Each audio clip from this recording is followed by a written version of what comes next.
Ganyan din ba ang account nyo sa Popo? Ayusin natin yan. Tuturuan kita kung paano mawala yan. Madali lang at kailangan mo lang sundan ang aking ituturo step by step para mawala yun. Kung interesado ka, tapusin mo ang video na to hanggang dulo. So, unang gagawin, pumunta kayo sa taas, makikita nyo yung arrow. Click nyo lang yun, and then ito ang next. Itong lapis. Click nyo yan, and then ito yung makikita nyo. Dito, kailangan lang natin punuin ito. Fill upan natin lahat. Unahin natin tong self-introduction kasi wala siyang nakalagay. Yung iba kasi meron na. So, ito na yung ating lalagyan. So, dito, pwede kayo maglagay ng kahit anong gusto nyo. At dito nga, sasampulan ko lang kayo, kaya yan lang ang ilalagay ko, hello.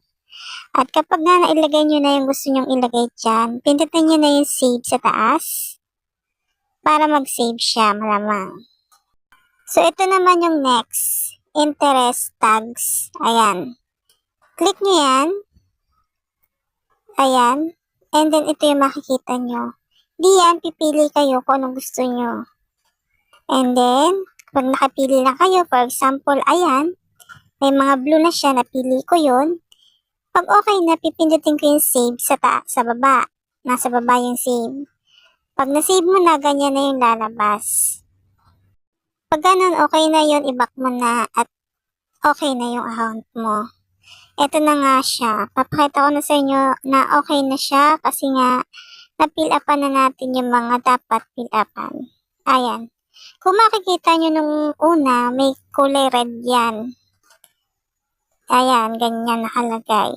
So, kailangan lang mag-fill up tayo sa ating settings, sa ating account dito sa Popo para maging okay yung ating account.